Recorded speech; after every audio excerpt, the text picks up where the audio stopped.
Okay, there we go. All right, I'm just going to wait an extra minute and make sure my computer's all caught up and everything. Okay.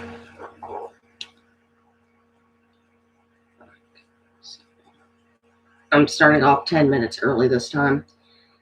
That way I can give anyone who may be waiting some time to catch up. And also, I just sent a link to my Facebook account. So I'm hoping to get.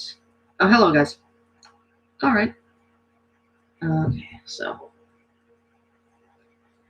Okay, so here's the next reading. Despite what the title says, it's actually going to be chapters 15 through 17. All right, starting the stream now. All right, so chapter 15, Otto's Toy Factory, chapter 15, Through the Vents. Okay. I crawled and crawled, my hands and knees already shredded by sharp debris as as the amplified echoes of loud machinery shook the thin walls and banged my eardrums unremittingly. I didn't know what direction I was going, and I didn't care, as long as it led outside. I made sure to avoid any swinging bridges and zip lines as I rounded corners and bolted through intersections after making quick decisions. Even though I'm certain it had only been a few minutes, it already felt like I was wandering the vents forever. After another few brief moments shambling aimlessly, I actually had to stop and catch my breath so I could get my bearings straight. It was then I started to hear the screaming again. Still faint because of the machines, but I could still hear them. Howls of pain and terror echoed through the walls of the Otto's toy factory, all attempting to outdo one another. I couldn't pinpoint just how many people had to be in the walls with me, but it had to be dozens, just screaming, crying, and wailing. In the vents, I started to whimper, which eventually morphed into uncontrollable sobbing. It terrified me to know that I wasn't the only child this egregious beast tricked. To know I would probably share the same fate as them. I didn't want to know what that was. I didn't want to go on. I wanted to stay in one place and die. Yeah, my soul would. Yeah, my soul would be lost in the vents forever. But starving here would be the best fate of them all. Of course, I knew this could not be an option. I didn't know who, but a voice whispered in my ear, "Keep going. They'll find you if you stay. Keep going." However, this was not a voice in my head. It sounded like it came from somewhere behind me. It made me jump in surprise. It made me jump in surprise, but not terror. The voice wasn't threatening, but tender, motherly. It made me feel a little better and even gave me a second wind. Wiping the tears off my face with my bloody hands, I did just that. Carried on. There seemed to be no end to the tunnels. Meanwhile, the zip lines and swinging bridges steadily increased in frequency. At first, I'd find myself facing them on occasion, just an open mouth with an exposed section of rope, wood, and air. Of course, avoided them as best I could, reluctantly turning back if available, taking an alternate route. However, as time passed, I started to see more and more exposed areas. After, excuse me, After another short while, I no longer had any idea where the hell I was. I would have, I would have thought I was going in circles if it wasn't for the multiple colors and materials constructing the vents. I kept going until I would get to see the new horrors the factory would behold. The vent I was crawling through eventually ended in a yellow plastic tube with three circular windows at the right side overlooking a new assembly room. Just outside the mouth of the tube was a long, decrepit swinging bridge with splintered planks, with more than a few missing. The, the bridge stretched over three-quarters of the room before entering the mouth of a rusty metallic square vent leading at the other side. It was here the screams reached their peak. I didn't want to, but I knew there was no other way besides doubling back, which was something I definitely did not want to do. Especially when I began to hear distant scratching and shuffling echoing down the corridors behind me. Thankfully, they weren't close yet, Thankfully, they weren't close yet. With no choice, I dragged myself mutely to the mouth of the vent. First, I peeked through the one of the plastic windows to ensure the coast was clear. Through the window, I could see red flashing lights and steam.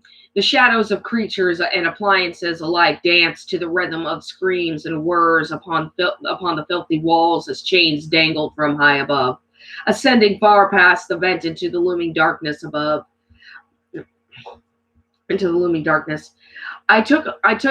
Another breath before inching myself closer to the bridge. As I reached the mouth, I could hear the voices screaming out, which made my body tremble. Please, no more. It hurts. I want to go home. Just stop, please. I won't tell anyone. I promise. Just let me go. All of their begging fell upon deaf ears as their captors kept to their jobs, working away at their projects, which I had no choice but to find out what they were as I eventually reached the bridge. The assembly room was red, both from lights and layers of blood painted on the walls. The room was lined with gurneys restraining people and filthy trays displaying a crack-brained assortment of blood-soaked tools. Even worse were the dozens of surgeon apparatuses towering over them. Each one looked as if they were ripped out of their original manufacturing company and redesigned by H.P. Lovecraft, all haphazardly bolted down by nails and welding materials. Saws, cranes, arms, lifts, pumps, any manufacturing equipment that could be listed was there. Like so many other appliances, their repairs were crude with some new parts added on. Some parts were made from bone, wood, plastic, or even molded entirely from scratch using car parts and even organic parts. Each apparatus had something attached to the back of them, fish bowls containing a weird green liquid and something else. The liquid made it impossible to see just what, but whatever things they were, they appeared to be fleshy or spongy. They were clearly essential to operate the machines. The machines. The bowls were attached to the rest of the appliances by tangled wires and tubes, pumping that strange green fluid into their mechanical bodies, which all lined with light bulbs, which flashed primary colors, I assumed to reflect their mood. Some machines jerked and froze, flashing yellow lights, which would turn blue when they would freeze up, like they were refusing to move before being struck by one of the many terror toy workers beside them. Then their lights would turn back to red after coughing up a few more sparks, and then they unwillingly start working again. Their behaviors seemed to go in a pattern, freezing up every couple of minutes until they were shocked or beaten into submission by their masters. The ones shocking them appeared to be guards, as they all had cattle prods and sharp sticks in their possession, and wearing thick black welding goggles. These these guards only seemed to use their weapons on the machines themselves, taking no interest in their captors unless they were trying to escape confinement. Other employees, the toy makers, paid no attention to the guards, choosing to focus on their projects, adding detail or remodifying what they seen as unnecessary. Then both employee and machinery would toss the parts directly behind them into bins of two long roller coasters made from both metal, people, and animals, resting against the walls at either side of the room. The first coaster was made of a dolphin and elephant with a bull's head. The second was covered in a sheet of patched animal furs and had three various dog heads. The Nightmare's Chimera coasters rested on tracks curving upwards and in a double helix formation before branching off into a never-ending entanglement of tracks looping and curving throughout the room. There, there were three tracks, and one did three barrel rolls before leading outside the sixth window ahead of me. The second had two violent curves at two adjacent corners of the room before looping once and seemingly leading to a dead end, a wall with a very large bookshelf. The final track seemed to descend from the darkness above, looping and curving several times before suddenly dipping, reaching over the swinging bridge before descending straight down into the floor where a large trap door waited silently. Each coaster had rows of bins near, filled nearly to their brims with parts ready for transport. The prisoners cried and begged in unending terror, longing to go home. The employees continued to work, taking apart people to rearrange or send off wherever another project in progress to another project in progress somewhere else. Most of these prisoners were kids, lots of them around my age or older. Others appeared to be in their teens, with a meager handful of adults sprinkled about here and there. What few adults appeared what few adults there appeared to be drifters or people who simply were at the wrong place at the wrong time. Many of them were locked in many of them were locked in improvised cages made of metal, wood, and sometimes bone, waiting for their inevitable fate. Others were already being remodeled. None of them were dead, no matter what stage of the process they were in. None of the victims would die. Parts removed still twitched, arms still bent at the elbows, hands still grasping at the air. Severed legs kicked at nothing, and detached spines coiled and writhed like caterpillars on a hot sidewalk. Hearts thumped and stomachs pumped, and lonely eyes darted around despite having been ripped out of their sockets. I cupped my hand over my mouth as it took every fiber of my small being not to scream or throw up all over the place. My body froze in place, and as I began to hyperventilate, I closed my eyes and took 3 deep breaths, trying perilously to mentally prepare myself for the crossing. I had to cross. There was no other way. The scratching noises behind me were growing louder. I stayed in one place far too long already. However, just as I was about to work up the courage to run, a loud alarm blared through the room. All became silent as the machines' toy workers dropped what they were doing and turned their attention to the far right corner of the room, just beyond my line of sight. The alarm ceased and was followed by a sudden and unusual sucking noise. I backed up just enough to continue watching the window as one demon toy, a centaur made from a rocking horse, a rocking horse torso. The centaur made from a rocking horse and with the torso of a taxidermy baboon and head of a lion rolled its way on motor wheels to a set of 5 pneumatic tubes where a dented metal container waited intently in the first slot. The centaur seized the container and opened it, pulling a message from its casing. After a few seconds of reading, the creature then began to make a series of grunts and grunts a regular baboon would make, agitating the rest of the staff. Another toy monster, a cobra made from flesh, copper, and animal fur, slithered over. Its hood was made from bat wings, and it used them to hold the note to its face as it read along. The creatures then began talking amongst each other in concern. I didn't have to understand. I already knew what the subject was about. Once I figured it out, I began to reconsider my next move. Perhaps I should wait just another few moments, I thought. Maybe they'll pile out of the room to look for me and just maybe they'll pile out of the room to look for me, and I could just wait just a few more moments a few extra minutes before crossing. Just as I was about to do just that, a loud roar sounded ahead. To my left, just beyond the mouth of the vent, rolling into the room from the far corner was the third roller coaster, an alligator-themed coaster, except it was made from a real alligator with the head of a crocodile. It was roaring loudly like a dragon, demanding everybody's attention as it glided up and down the tracks. Around my hiding spot, it saw me.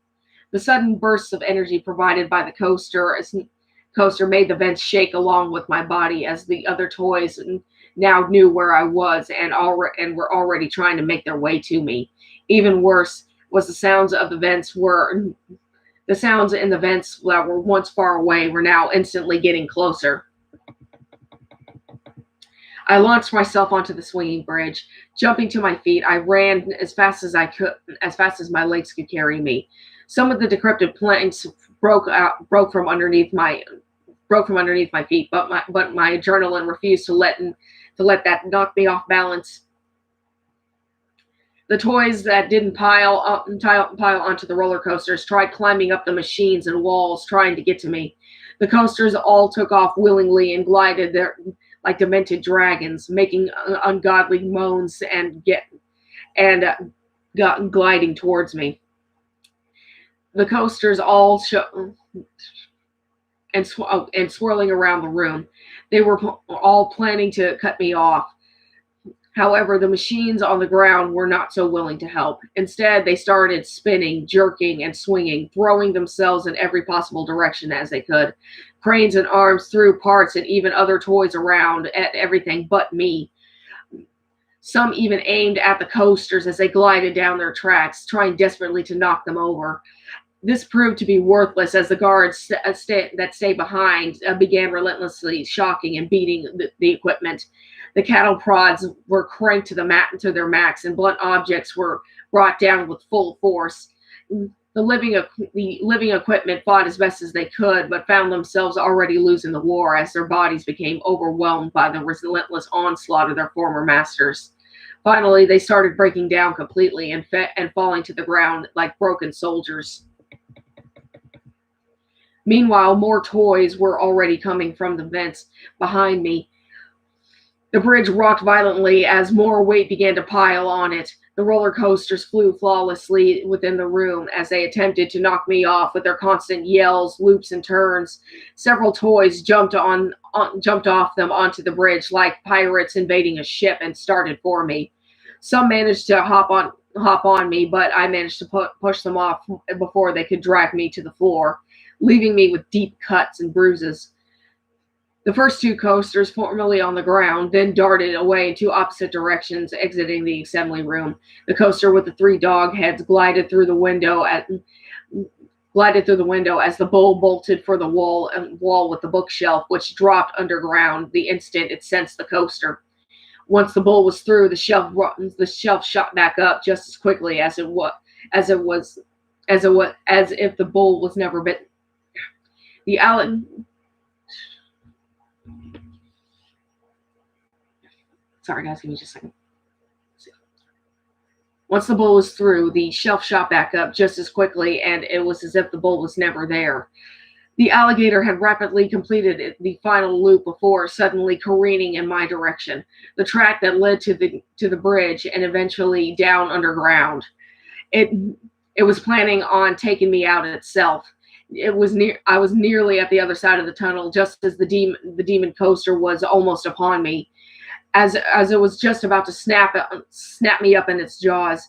One remaining apparatus on the ground, a crane mostly made of flesh, it threw one simple 2x4 at the coaster's eye, which not only blinded it but managed to shock the ride just enough for it to lose balance. The coaster roared like Godzilla as it leaned to its right and inevitably derailed. However, just as its wheels began losing contact with the track, the gator managed to get close enough to tear the bridge down by grasping one of the support ropes within its mighty jaws. Gaining just enough momentum, I leaped over the coaster's jaws and reached for the other side of the vents, catching myself at the edge. The coaster fell, and with it, so did the bridge. The toys that were the toys that were just behind me all began falling one behind the other, landing on top of the other toys, trying to climb the walls, pulling myself up into the vents. I took a second to breathe. Without looking back, I continued down the vents, crawling once more as screws and sharp edges tore at my knees, shins, and palms. I could hear the others in the vents as they began to rapidly close in on my corridor. Still I crawled, wasting no time and putting another gap between me and my assailants. Crawling and crawling, I passed more assembly rooms with more twisted machines and pleading victims. I felt the nagging guilt as I forced myself to ignore them. I didn't care about them. I just wanted to go home. I didn't I was I was the only one who can. I felt my guilt morph into desperation as I dragged myself through the vents, ignoring whatever potential danger lying ahead. Any vents with bridges I crossed without hesitation. Any any with zip lines I would launch onto the handlebars and glide straight onto to the other side with no issue as the toys screamed in shock and anger. Others without handlebars, I'd jump onto the rope and force myself to hang on as I climbed my way to the other side. I never knew how I never knew I could until that night. I never knew how until that night. All the toys working would stop when they saw me, and some instantly left the room to warn other parties, while others tried climbing one on top of the other to get to me, all failing due to their own clumsiness. The biomechanical appliances all seemed to have their own free wills as they would actually try to help me, causing distractions and destroying what they could to prevent them from getting to me. This reassured me maybe I could get out if I was clever enough and with the right help. How there would be guardian angels in this pocket-sized hell is beyond me. But despite whatever the future beheld, I would forever be grateful to be able to experience. But despite whatever the future beheld, I would forever be grateful to be able to experience them. Unlike the few souls which remain uncorrupted but unsuccessful. Of course, I was far from safe. There were dozens, for all I know, hundreds of toys chasing me in those dark corridors. I wondered as I scrambled to gain distance from the army of claws scratching at the soles of my shoes, and it would be a while. It would be a while before I could lose them again.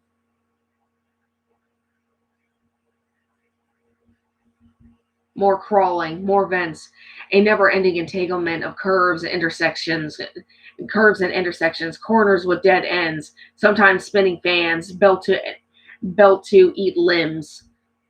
Dented slides riddled with punctures would occasionally become an obstacle. It would take much time, but with enough strategic foot and hand placement, I touched down safely. The trick: don't slide. Though it was pointless by then, my hands, knees, arms, shins, and even parts of my face were already torn by countless mystery items littering the dust. Every placement of my hands became painful as I could practically feel the infection growing each time my skin made contact with the decayed surface. Still, I continued. That was when the traps began. That's when the traps started popping up. One by one, one by one, when rounding a corner or stopping at an intersection, simple traps were laid out as deranged birthday presents round just before me. There wasn't anything unique about them, the simplest ones being just mouse traps for noise, webs of string or barbed wire lined with bells, with others being hunting traps built specifically to catch small animals.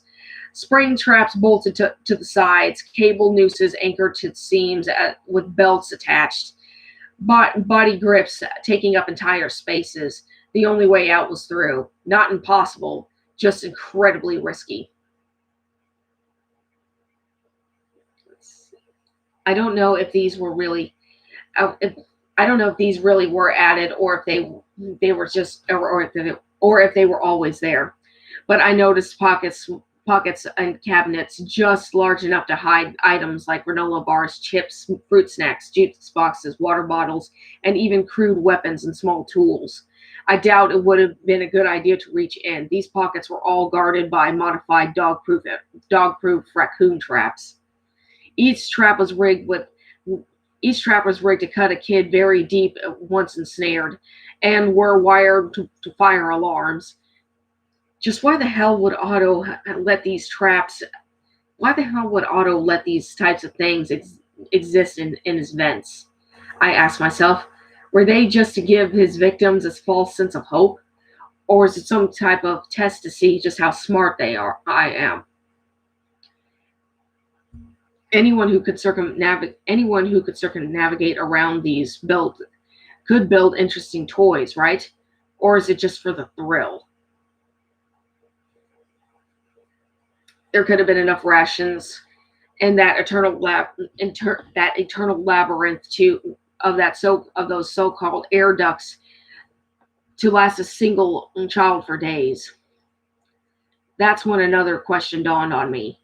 Could this have happened before? I resisted the temptations.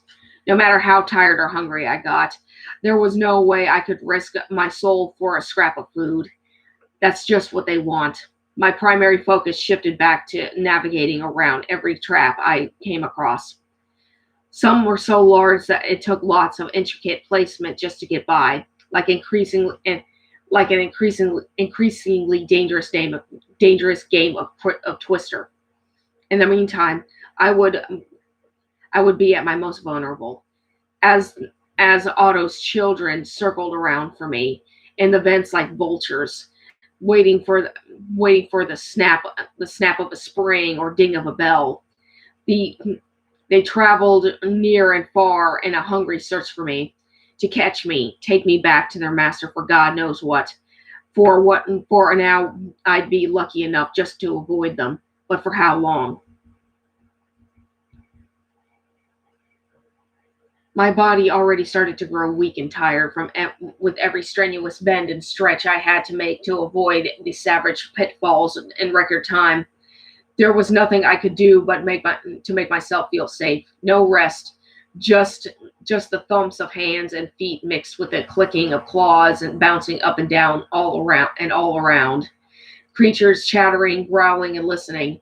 I moved as fast as I could and as quietly as I could until I stopped at one intersection, only to realize that the center had no bottom. Excuse me. Instead, it was a chute dropping straight down to the lower level. I began to wonder if I was really making progress when I barely heard the shallow thumping coming from the corridor behind me. It didn't sound like it was very far away either. I remained still.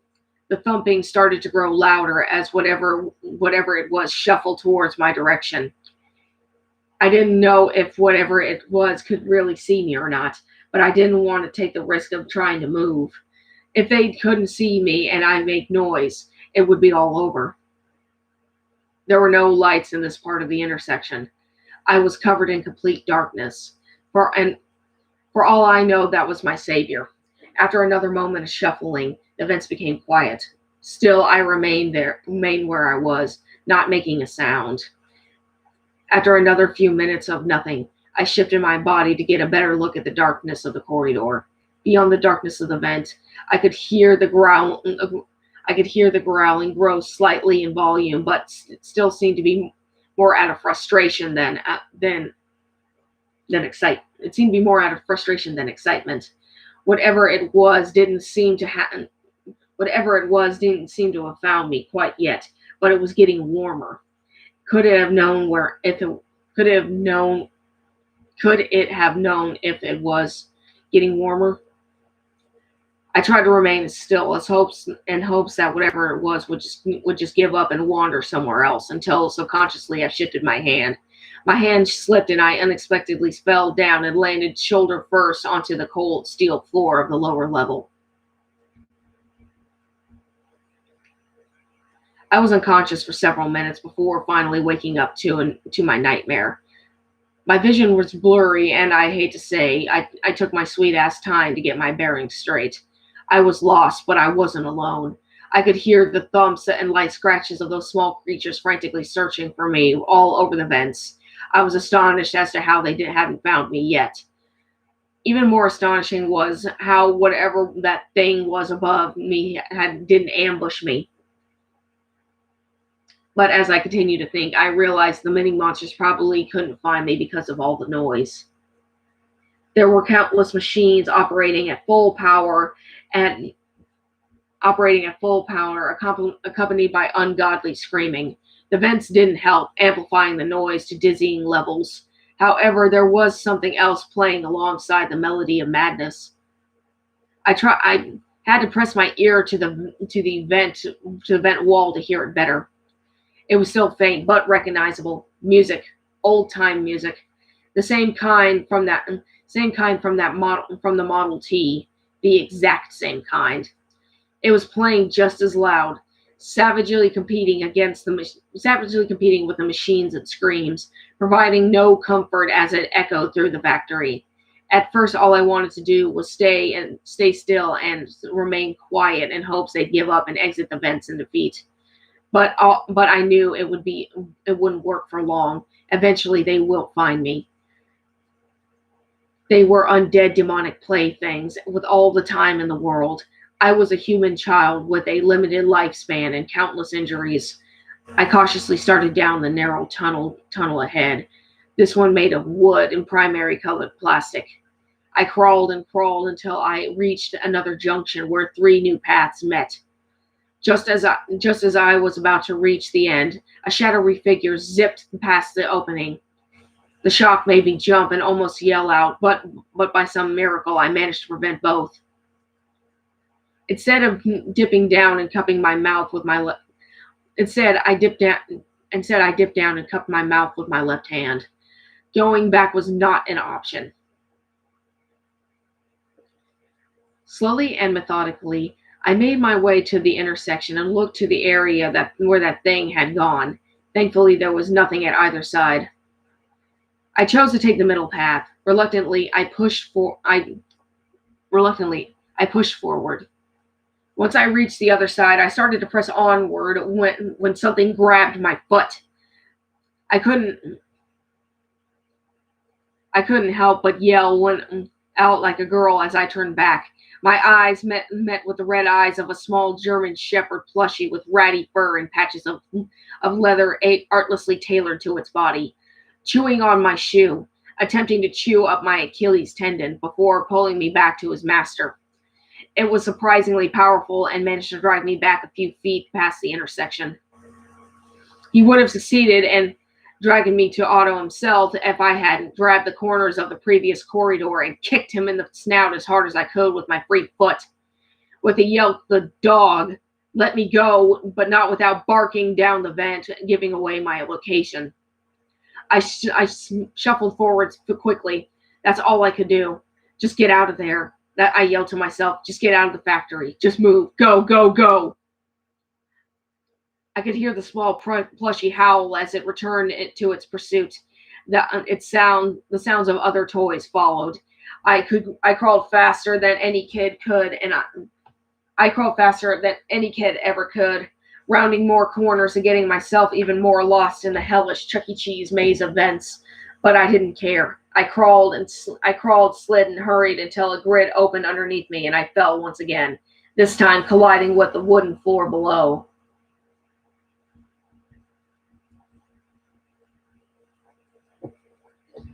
Give me just a second. Right here, give me just a second. I just want to get a drink of water.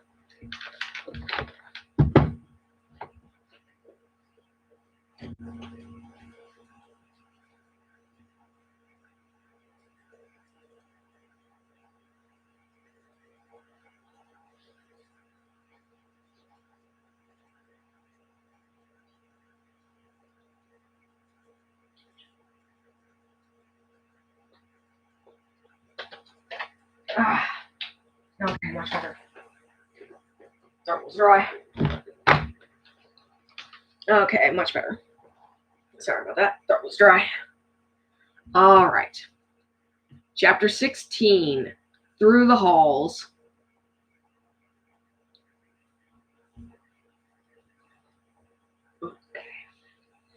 Dust filled my lungs and encased me in a blinding cloud. For several minutes I coughed and yagged, clearing the filth from my face. I finally took the chance to look at myself. My hands and knees were already cut up to hell. My clothes were absolutely filthy and as torn up as my hands. The back of my shoe was ravaged, but my tendon was still intact. I would have a limp, but at least I could walk and hopefully run. Going going off both falls, I knew I had to have at least one broken rib. My body hurt all over, but I had to keep moving. I got up and found myself in a sewing room, one of dozens, if not hundreds. The lights the lights were on, but no one was there apart from me. Ahead of me was an elevator door, the same one Otto and I arrived in. There was a bronze plaque next to the door, engraved in cursive lettering, reading "Fifth floor." Though my logic understood it, my conscience couldn't believe it. I was crawling through those air vents for who knows how long, and I only made it onto the fifth floor. I paused when a gust of wind from behind me caught my attention. I turned around and located a broken window. The moon beckoned as I approached. I looked out the window to the fog-laden earth. I won't lie, it was tempting to jump, but I knew even at that age it would be foolish. Though it would cut my struggle in half, the fall from that height would kill me, if not grant me with two broken legs, rendering my body completely useless. The elevator was my only means of escape. I limped I limped about halfway across the room when I heard toys clawing at the closed door at my right. They must have heard me fall to the floor moments earlier. The knob jiggled violently as the door began to splinter as the mutant toys piled against it.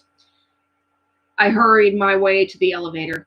Prying open the rusty diamond patterned door, I jumped in and pressed the button for floor one. The elevator stalled. I pressed the button repeatedly. Come on, come on! I started pounding on the button. Just then, the German Shepherd plushie fell through the vent opening. It groaned painfully as it got up and shook the layer of dust it was covered in, and shook off the layer of dust it was covered in. Through the dust, I could see the creature. Was mostly patchwork. Different fabrics and furs, pale leather and denim were all sewn in a quilt-like fashion all over its body. One of its hind legs was that of a goat. It didn't notice my presence because of the distracting noise of the opposite door. I took the opportunity to press my back against the wall and cower in the corner, praying the elevator would work. The shepherd was looking around in the opposite side of the room, its ears perked straight up, listening carefully. It looked to the door and barked twice, barks I'd expect to hear from a grown Doberman. The audible cues made the monsters on the other side calm down a little, but they would still struggle to open the door. It was then I knew not to make a sound, and it worked for a minute. The dog thing began walking away from my direction to peer around one of the many sewing tables decorating the room. I would have made it out scot-free if I had not taken a step forward towards the elevator buttons, placing my foot on the loose plank and sending a creaking sound, breaking the silence. The dog stopped. I held my breath as it slowly turned around and smiled. It smiled. Just then, more demon toys fell from the opening above and began to get up. Then the door leading to the room finally gave way and let the other creatures inside. The dog barked as it charged, leading the cavalry of toys. The elevator finally activated, and the bar door slammed shut just as they surrounded the opening, clawing and biting at me through the grid. The elevator started down the shaft, leaving the demonic toys far behind. Clawing and pulling at the bars, I sighed in relief with the exit so close. I'll be fine now, I told myself, until I heard a couple of small thuds hit the roof of the small space. With each floor I slowly passed, I saw more and more toys looking for me in other rooms. They needn't look no further when they noticed the elevator. Upon seeing me, they began piling on, adding to the already overbearing weight. The creatures were pounding at the metal ceiling, trying to get in. I watched the arrow count down. 4, 3, 2. They broke through. I felt every hand as they reached for me. I ducked down to the floor away from their lunging hands as their combined weight forced the cables to snap. As the elevator started to plunge to an eternal abyss, I pulled the door open and jumped through the first entrance I saw, barely making the jump. A Cabbage Patch Kid did manage to grab my ankle just as its hand was painfully torn off. I looked to see it still clutching my pant leg tightly. In shock, I ripped the hand off me and hurled it into the shaft. A moment later, a loud crash boomed through the bottom of the shaft. The shattered elevator let out an ominous clang, followed by painful moans of surviving toys. I kicked the cloth hand away and scrambled for the first door I saw. Besides, it was a bronze plaque reading level 3.1. It didn't make any sense. Just a moment ago that I saw the arrow. Just a moment ago I saw the arrow reach level 2. And what about the other floors I saw with the monsters lunging for me? It was then I remembered the tallies between the numbers. There was no other explanation for this insanity. Frustrated but still hopeful, I opened the door which led to another room. Like all the others I saw before, the room had lots of equipment and boxes.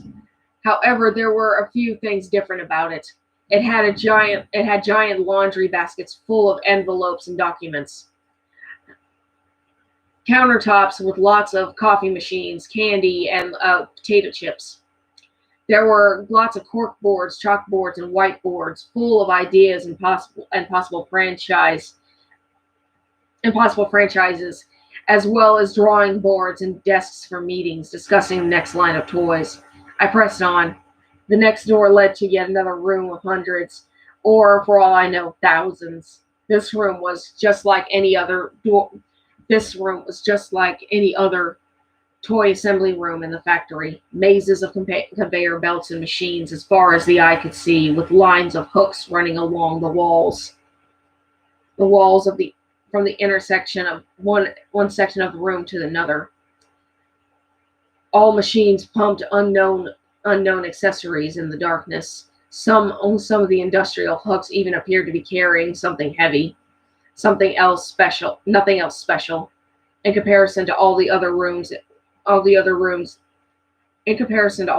this room was quiet. So quiet you could hear a pin drop from the other side, from any part of the room. Even if you'd expect it, the sudden noise would make you jump right out of your socks. No toys to be seen anywhere, which was relieving but still unsettling. It meant if I made a single noise that was too loud, any nearby monster would be upon me like ships to a lighthouse. Silently, I made my way across the room the same way I could sneak across from my home to see Otto, taking extra care not to disturb any objects in my path, anything to minimize any hint of my presence in the area. I was about a couple feet away from the door, and just as I crouched to my knees and couldn't be seen beyond the lines of the conveyors. I was about to wrap my fingers around the waiting doorknob when the muffled sound of a horn announced its presence to my left. I froze for what felt like an hour. When nothing grabbed for me, I looked around the room to locate the source of the noise. Another toot of the horn gave a final okay to investigate. The sound came from a wooden cabinet, one of hundreds mounted on the walls adjacent to the door. Inside the cabinet was yet another demon toy. However, something about them seemed familiar. Despite being hidden behind glass, the sudden reunion forced me to foolishly forget my current predicament as I approached the mounted container. The toy in the cabinet was a red stuffed dragon, the medieval type you'd see knights slay in stories. The quality of the materials created in the stuffed animal was from any carnival. All added details and modifications to the toy were kept hidden thanks to the darkness of the room, working together with the glaring moonlight of the reflecting from the glass. The only thing I could see in full detail was my reflection. The only details I could gather was the trumpet glued to the dragon's hand, with the mounted piece of instrument glued to its mouth, and the foiled Charizard stapled to its chest. Just as I recognized my former tormentor, he let out a loud bellow from his trumpet, which echoed throughout the floor. Just then, all of his friends erupted, jostling and pushing against their wooden prisons like zombies outside a bomb shelter. They too were all mangled beyond belief. However, they somehow converted into what I assumed were their favorite toys. The enormous, simple locks remained secure, holding the gang as they slammed and rocked within their wooden prisons. Barry especially, as he blew into his horn frantically. I don't think Barry was sounding his trumpet to call the nearby monsters, but crying for me to help him and his friends, calling for me to save them. To my shame, I couldn't comprehend the thought, nor did I attempt to open the containers. The shock of reality reactivated my flight instincts as soon as I heard the feral monsters close in from beyond the walls. I spun on my heels and ran for the door, barreling through as Barry and his friends begged and pleaded for me the whole time to stop. And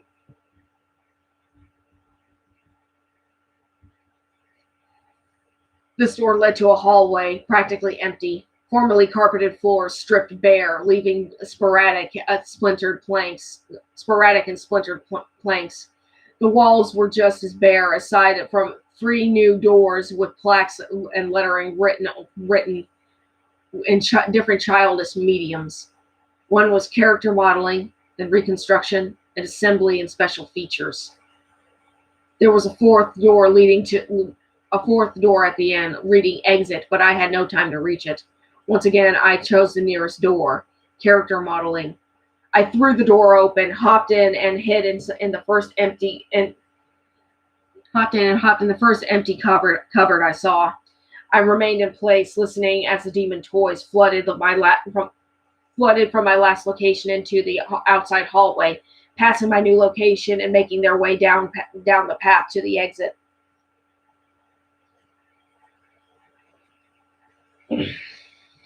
I waited another few minutes before mentally deeming the coast to be clear. However, I didn't leave my cupboard right away, seizing my opportunity to rest. I took a few deep breaths, absorbing the serenity of the darkness. After one last deep breath, I finally left my safe space. The room I was in housed the modeling and overall development of toys, including what they should look like and what features they should have. The room was covered top to bottom in drawings and blueprints of toys, animals, and people, all ranging from decades both old to brand new. Some even looked like they were just thought of the other day. It was then I noticed I wasn't alone in this room either.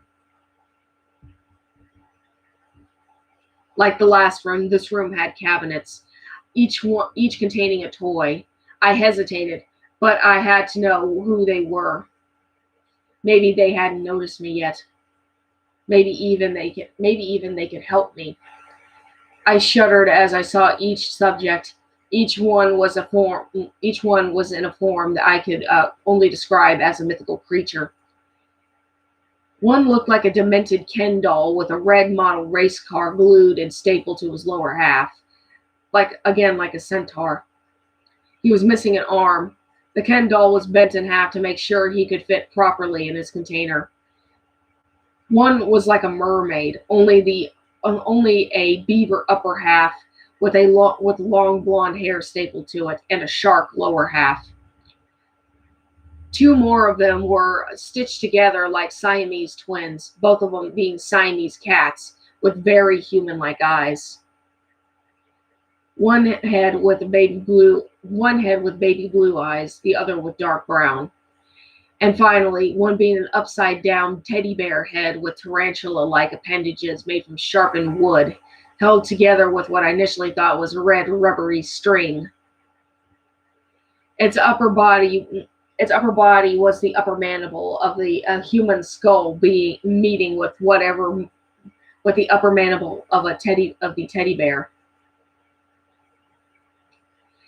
It stared back at me with through large sunglasses, two large sunglass lenses glued in place of its eyes, giving it an even more creepy spider-like appearance.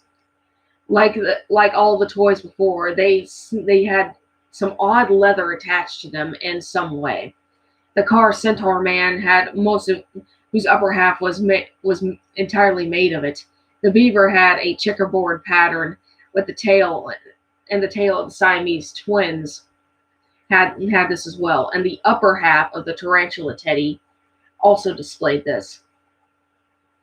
Unlike the other toys, they showed no aggression towards me, more only sympathy.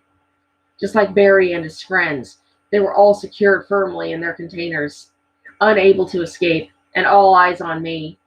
Unlike Barry and his friends, they didn't panic. They were unusually calm. A few times they broke eye contact to look around the room, I assumed to ensure nothing else found me yet. Their paranoia caused me to look around myself. It was then I it was then I learned what they feared was just the tip of the iceberg. This room did not just have the standard equipment for toy manufacturing. It had plenty of others that for hospitals, others from hospitals and funeral homes. In the middle of the room was a tarp surrounding a dirty hospital bed.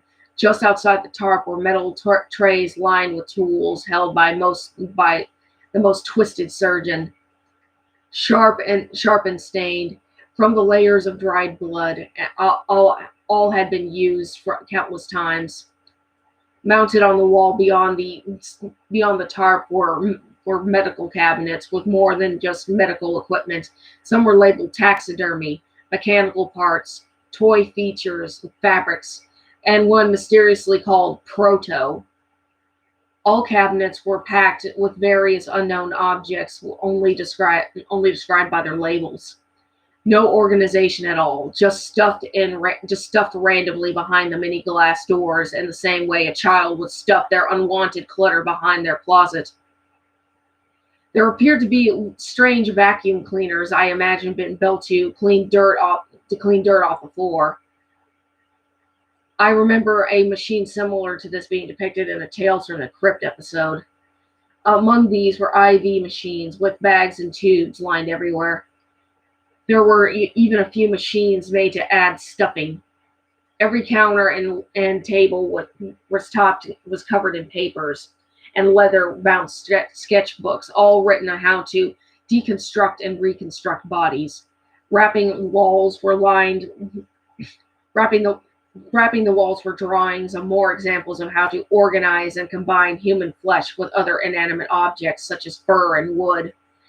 There were five pictures in particular that stood out especially.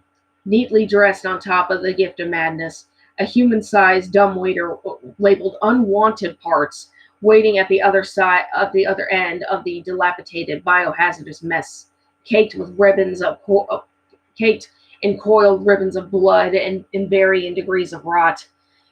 I heaved once I heaved when I heaved upon the realization I was breathing in God knows what as I looked back to the toys and trapped in their cabinets. These five were some of the latest models. It was then I knew who these people were and what exactly those leathery patches were, and the hair on the mermaid, the eyes of the Siamese twins, and the rubbery red strings on the tarantula teddy. They Barry, and his friends were all sent through this hell, and I was seeing the result. How a human can be turned into a toy, Otto figured that out a long time ago. If I was caught, I was his next model. I dropped to my knees helplessly. Hope was lost. I was never going to get out. The factory was too big. I didn't want to get caught.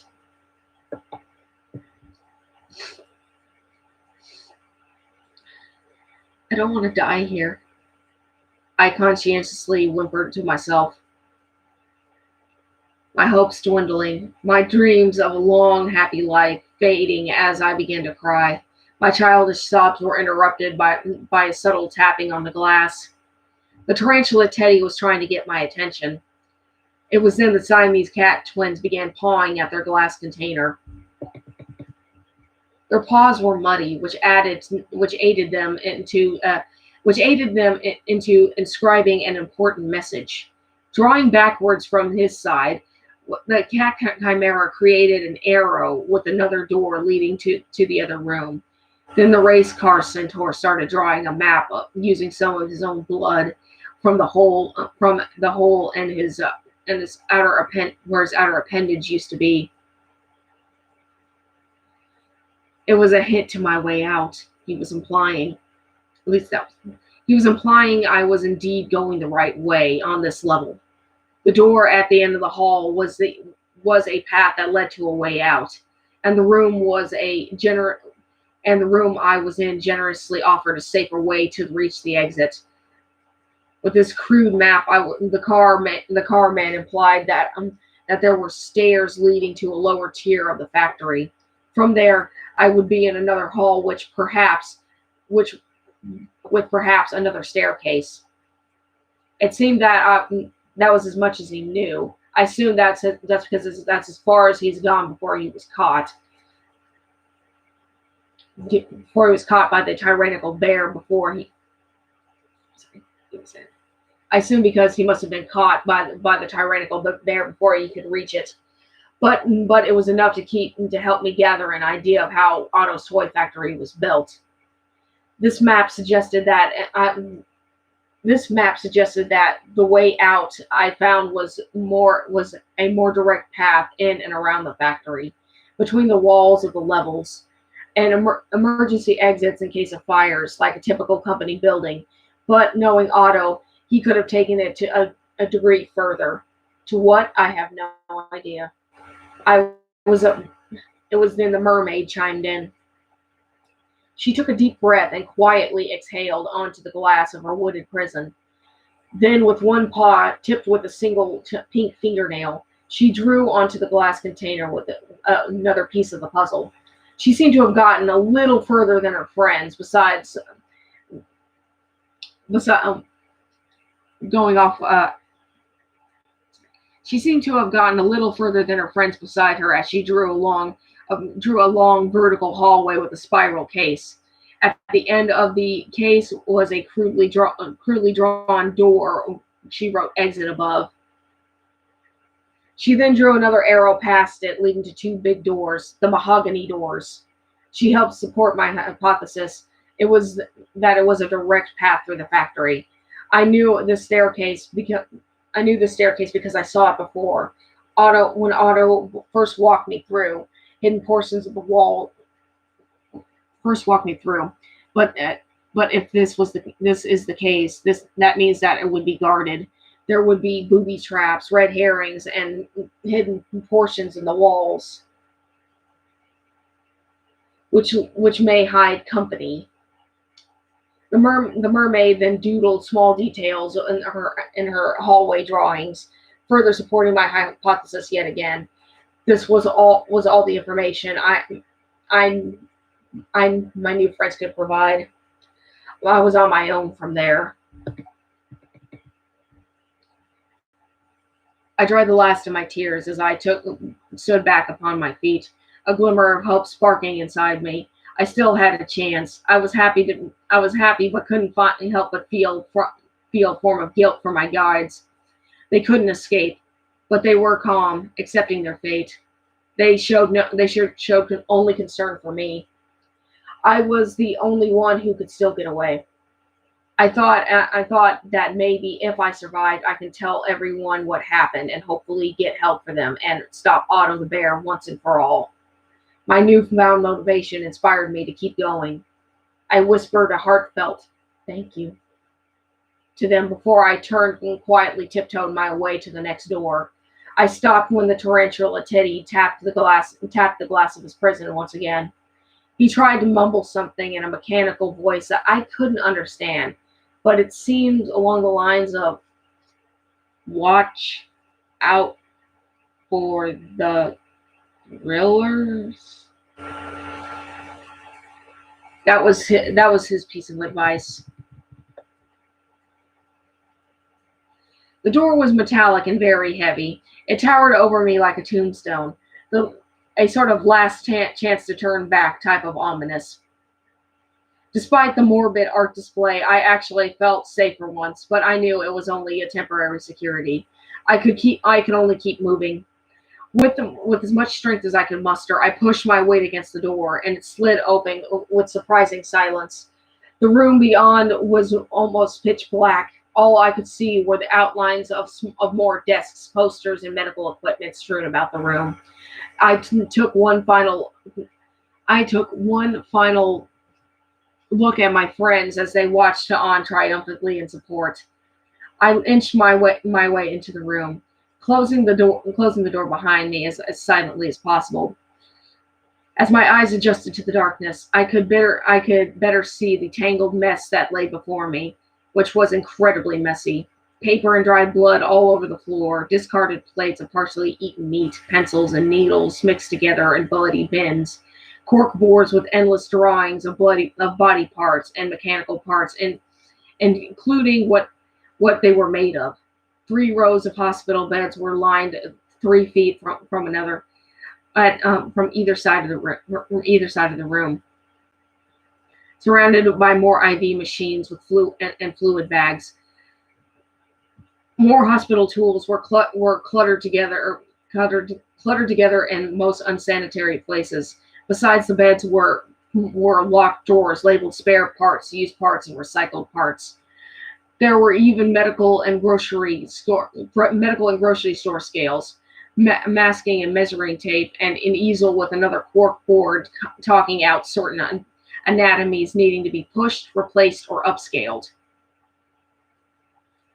The insanity in this room was virtually unfathomable. Unfathomable. Unfathomable. Everything was more tangled in the last room, like a complex spider web. If I tripped over one IV tube, the entire system would be destroyed in a mass domino effect. All the unwanted noise would instantly draw anything's attention. I almost remained eternally fixated on the madness when I heard the door opposite the previous room open and something step inside. My rude awakening prompted me to hurry across to the last door, nearly knocking a pile of papers off the filing cabinet. The second wake-up call forced me to remember my original plan. I silently maneuvered my way from one side of the room to the other. Gently reaching over tubes like tripwires and carefully securing my feet around discarded plates and wet paper like mines. Like a spy trying to reach for a jewel at the end of a room of death. Only the stakes were higher. The jewel was freedom. The room was a fate worse than death. I could hear the lone investigator rummaging around the room, gradually making their way to the door. It was then I could hear what sounded like metal and wood jostling around. It was my new friends. They were trying to distract my pursuer. The extra seconds of time were more than enough for me to successfully make my way to the final door, and undetected and open it. However, this door was not as quiet as the last one. It jammed, letting out loud squeals with each time I pulled. I remembered how time stopped and all fell silent as I waited for the inevitable. The pursuer went for their door and pushed it open. It was the dog. Beside them was the Kleinball monkey I saw at the front desk. The dog grinned at me once more as it growled eagerly. The monkey's grin somehow grew wider as it chimed its Kleinballs together in excitement. However, they didn't get the chance to pursue as a loud crash thundered throughout the floor. My friends broke free and crawled atop my attackers. The Ken doll grabbed the dog by its tail as the tarantula Teddy leaped onto the monkey's back. With the help of the others, they pulled the two back with the help of the others. They pulled the two back into the room and slammed the door shut behind them. I could hear them struggle as more toys came in to break up the fight. I jumped into the other room. The door shut. Shut, but didn't slam loud enough for anyone to hear over the fight. I remained with my back against the door as I heard my saviors get taken down one by one. Once everything quieted down yet again, I rose to my feet, and it was time for my pursuer to inform the others that I was there. I had to keep going. The last room was worst of all. The section had tons of giant, bulky industrial machines adorning the walls, and some to extract certain things, others to add. More IV machines stood against at least a dozen hospital beds.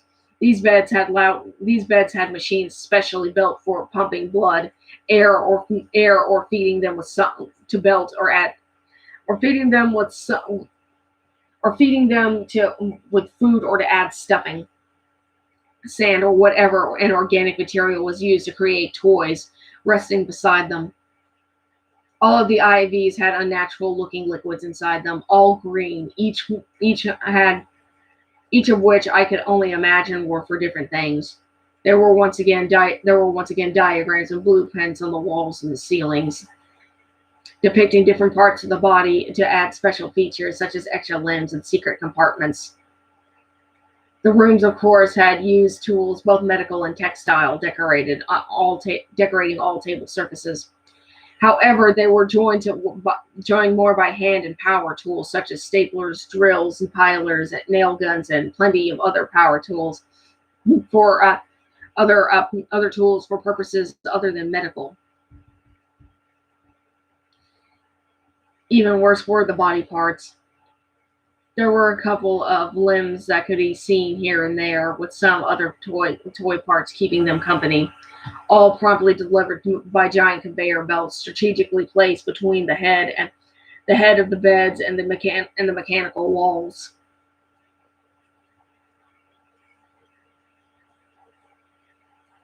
And the maniacal walls. Most parts remained on the belts and proceeded down to their next location. Others slid off and fell to the ground. Metal meat hooks dangled from the ceiling like twisted streamers, swaying side to side, reaching for flesh to puncture.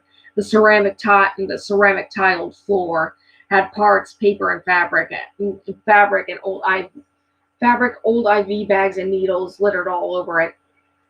Of course, with plenty of plastic pipes and tubing for me to trip over. Going off the exterior of the factory, I could only imagine that these past 3 rooms I've seen were only 3 out of hundreds just like this.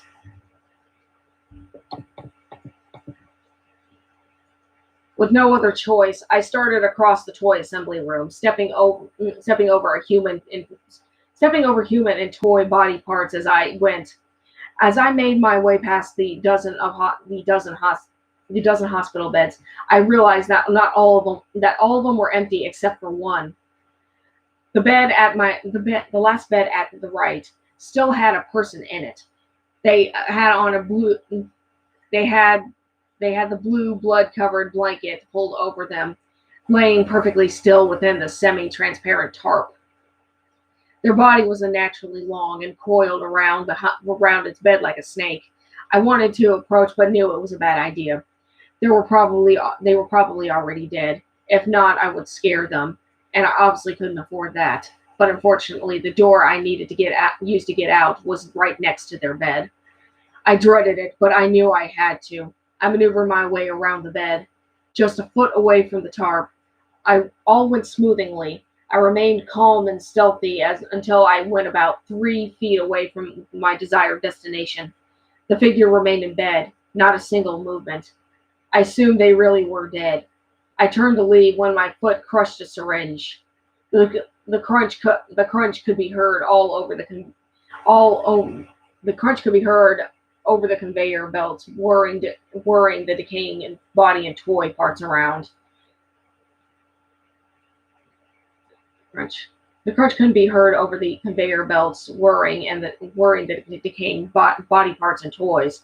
So I didn't need to worry about the other toys, but I did manage to stir the body in bed. A groan sounded as they ferociously cast off their blanket and a gasp and grasped the air with only one arm. It was then they managed to set up just enough to see my silhouette outside the curtain. They jumped in a fury of what must have been panic and perhaps even relief. They must have assumed I was there to save them. I wish that was the case, but I didn't have a chance to argue otherwise. As the person fell to the floor and rolled onto their stomach, then they proceeded to aggressively rip their way through the curtains and attempt to crawl to me. The latest victim was a man, nearly 3 times my age. They had brown, tightly curled hair, and only one single blue eye. He was attached to an ancient breathing apparatus, which was as well as a dialysis machine. What terrified me the most was the fact that around 3/4 of his body was cut away, just cut away, gone. What was left were remnants of his spinal and muscle tissue. What was left of were remnants of spinal and muscle tissue fashioned to a giant model train engine with a long body of carriages coiling behind the curtains. There, where the flesh and metal connected were braids of wires and tendons reaching into the inside of the constructor's cabin. All what all seemed to all that seemed to remain human were his chest, left arm, and parts of his right arm. Parts of his body had disjointed features for multiple toys forcefully attached at random areas to his overall construction. The latest model of roller coaster. I dropped to the floor and crawled away I dropped to the floor and crawled away until my back was right up against the door. The man drug himself to me for help, but I couldn't help but tell him over and over, "I'm sorry, I can't help you. I just want to go home, please. I just want to go home." I repeated to myself like a stupid, scared child. I am unable to conjure a thought or defend myself, just as he put his hands on me, letting out a terrified choo choo from his engine. Scared shitless, I kicked my unwilling assailant like a little girl. They refused to let go. Again, they tried choo choo choo choo. Once more, the noise was enough to draw unwanted attention. From his cries, I could only assume he was now yelling, "Help me!" But like with Barry, I was unable to consider the thought. The demon toys broke through the door to the next room, sending out a loud bang, which distracted the poor man. The selfishness within me forced my hand and made me kick my victimized assailant in the head, and which disoriented him enough to let go. I scrambled away to the final door. I stumbled out into the hallway just as the door at the assembly room gave way. However, I wasn't in the clear. As the final door closed, more toys spilled out into the hallway from the second room. As they fumbled one over the other, I got up and reached for the exit. I managed to get inside and slammed the door. With luck still on my side, I found the first step of the staircase was completely loose.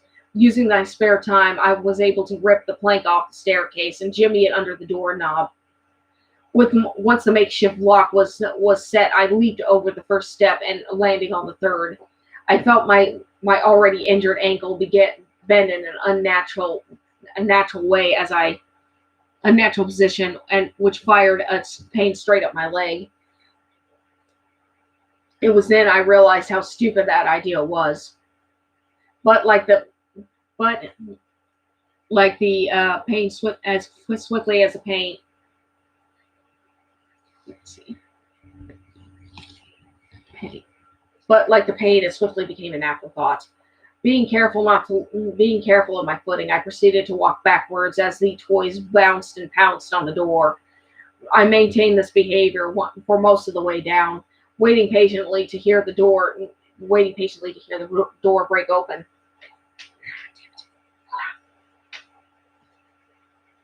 Thankfully, it never did.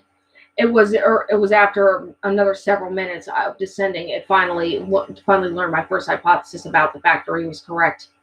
Where I there I there were indeed a lot of floors. There were indeed a lot of floors than outside or the elevator suggested. There were indeed a lot more floors and on the outside than the outside or the elevator suggested. Just 1 second.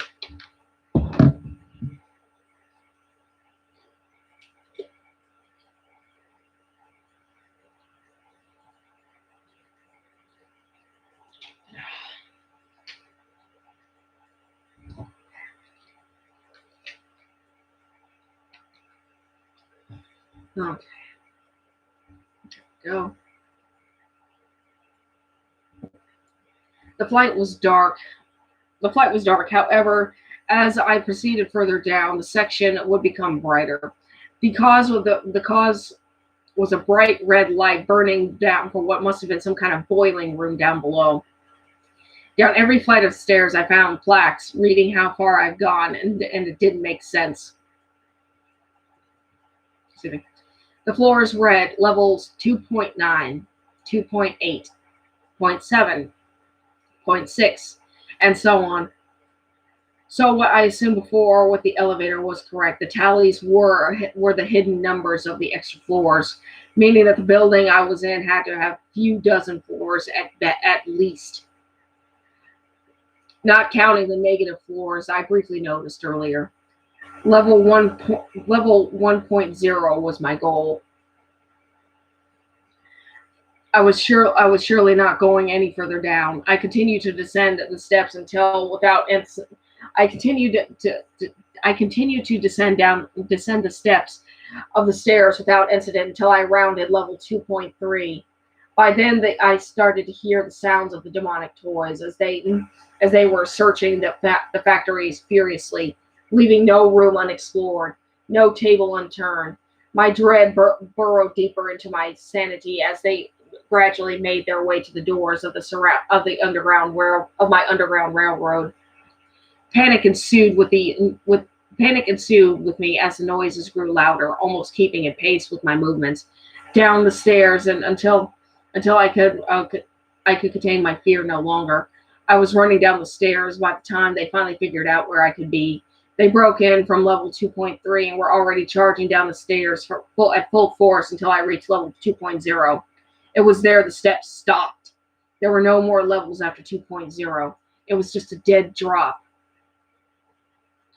The only thing I was ca- the only thing capable of stopping was a single roller. The only thing capable of stopping it was a single roller coaster track about halfway below. And for a brief second, I considered. For a brief second, I stared at the drop. How was it possible? Were the remaining stairs eaten by termites or something? My initial plan now thrown out the window. I had no choice but to enter through the I had no choice but to enter through the only exit available. I ran in what was apprehensively through the packaging room. At full speed I ran through random rooms until I got lost yet again. All the rooms looked practically the same with few exceptions. I was about to give up when I found another clue. A partial map was embedded in the walls of one of the rooms housing the legal paperwork. I was almost completely hidden from naked eyes as if it was a giant white stare. It was almost completely hidden from naked eyes as if it was a giant white stare saying, "You are here." If it wasn't for the giant white star saying, "You are here." Written in green lettering peeking out from a pyramid of files. With the. Ah, It was almost completely hidden from naked eyes if it wasn't for the giant white star saying, "You are here," written in green lettering and peeking out from behind the pyramid of files. With the map I found, I found out the exits were built in multiple parts throughout the building. That was why there was a drop by the end of level 2 instead of another case. It was never completed. That was the idea. The map depicted the overall level I was on, with each room lined with rows and labeled with each numbers containing with numbers such as 2.0 through 1, concepts and ideas, 2.0 through 2, funding and legal, and which is where I currently was. There was also 2.0 through 3, accounting, 2.0 through 4, advertising, and it kept going from there. Every room was a different size square or potential or polygonal object, not really making much sense, but still understandable enough to get around as it read overall like a typical interior design, just with more random areas than usual or questionable purposes. My directions read like a small map. By luck, I managed to make my way to the overall right direction. However, I knew I was still not in the clear. And it kept going until it read exit level 1 here. At the other side of the map, exit level 3 was at another end of the map and one in the direction where I came. I realized the staircase outside 1 was only part of the main path. Without a map, finding the exit without getting lost was going to be incredibly difficult, and I knew it. Also, I also knew my other idea was just as risky, as I decided to find a random piece of paper and pen and try and write down the map as best as I could. Gathering required materials, I quietly removed as much paper as I could from around the map to capture every useful detail. The map was ripped along the bottom right corner, taking most of that and some of the center with it, but it didn't matter as long as the path to the way home wasn't damaged. I scribbled everything I considered important, but mostly kept to the main path and to the exit and surrounding rooms to identify it. I finally finished after about 5 minutes. It wasn't much, but it was something. It seemed my dad and mom nagging me to take notes all the time really did come in handy. All right, let me take a look at how much longer. What time do we have? Let's see. So I have chapter 17 right here. All right. Well, so this chapters were longer than I thought. Okay. All right. I know I said I was going to read the next chapter, but it looks like I ran out of time. I got to go run some errands real quick. So I'll go ahead and do another airing on Wednesday. So Wednesday, usual time, 7 a.m. And then I will do, let's see. Today I read 15 and 16, so I will be reading at now 17 and 18, and hopefully next time we'll be able to get to 19. All right. Thank you very much. And I did add some, speaking of which, I also did add to the original website, so you can go and take a look. All right. So I'm going to go ahead and end it right here, guys. You guys had a good day. Thank you. See you Wednesday.